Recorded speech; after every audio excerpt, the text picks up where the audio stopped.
బీజీయ సమాసాల సంకలనం మరియు వ్యవకలనం. అపోహలు. ఈరోజు మనం నేర్చుకుందాం బీజీయ సమాసాల సంకలనం మరియు వ్యవకలనం అంటే addition and subtraction of algebraic expressions కు సంబంధించిన అపోహలు. మనం బీజీయ సమాసాల సంకలనాలు మరియు వ్యవకలనాలను కొన్ని ఉదాహరణలతో నేర్చుకున్నాం. ఇప్పుడు మనం వాటికి సంబంధించిన కొన్ని అపోహలను నివృత్తి చేసుకుందాం. అపోహ 1. ఇవ్వబడిన సమాసాన్ని తీసివేయండి.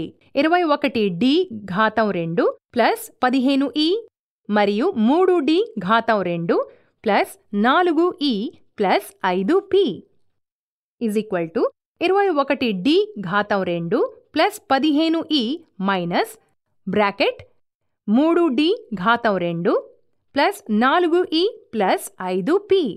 కొన్నిసార్లు పిల్లలు పదాలను బ్రాకెట్ల నుంచి బయటకు తీసుకువచ్చినప్పుడు వాటి గుర్తులు మార్చడం మర్చిపోతూ ఉంటారు. ఇది అర్థం చేసుకోవడంలో జరిగే పొరపాటు. సరిగ్గా అర్థం చేసుకోవడం అంటే ఏమిటంటే, ఒకవేళ బ్రాకెట్ బయట మైనస్ గుర్తుంటే బ్రాకెట్లో ఉన్న పదాలు బయటకొచ్చినప్పుడు బ్రాకెట్లో ఉన్న పదాలన్నిటి గుర్తులు మారతాయి. కానీ ఒకవేళ బ్రాకెట్కి బయట ఉన్న ప్లస్ గుర్తు కనుక ఉన్నట్లయితే బ్రాకెట్లో ఉన్న పదాల గుర్తులు మారవు.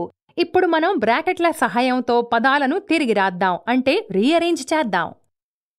అప్పుడు మనకొస్తుంది బ్రాకెట్ 21d ఘాతం 2 మైనస్ 3d ఘాతం 2 plus bracket 15e minus 4e minus 5p = 18d ఘాతం 2 ప్లస్ 11e మైనస్ 5p.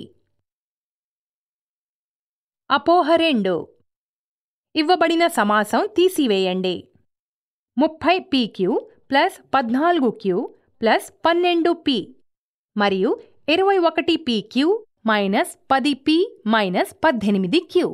తరచూ పిల్లలు కింది పదాల గుర్తులను మార్చడం మర్చిపోతూ ఉంటారు మరియు సజాతి పదాలను ఒకే సరళ రేఖలో ఉంచరు. దానివల్ల సమాధానం తప్పయ్యే అవకాశం ఉంటుంది. మనం సమాసాలను అవి సజాతి సమాసాలు ఒకే వరుసలో ఉంటాయి కాబట్టి వాటిని ఒకదాని కింద మరొకటి ఉంచుదాం. కాబట్టి మనం 21pqని 30pq కింద ఉంచుదాం. 12p కింద మనం రాస్తాం మైనస్ 10p.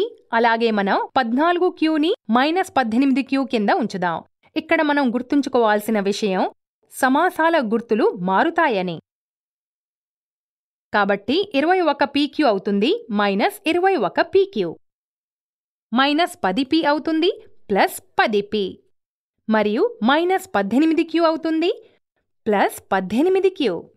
కాబట్టి ఈ పదాల తీసివేత వల్ల మనకొస్తుంది 9pq plus 22p plus 32q.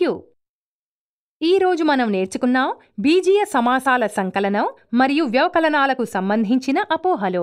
ఈ వీడియో ద్వారా మీ అపోహలు చాలా వరకు నివృత్తయ్యాయని ఆశిస్తున్నాము. మీరు బీజీయ సమాసాల సంకలనం మరియు వ్యవకలనం గురించి మంచి అవగాహన సాధించారని ఆశిస్తున్నాం. ధన్యవాదాలు.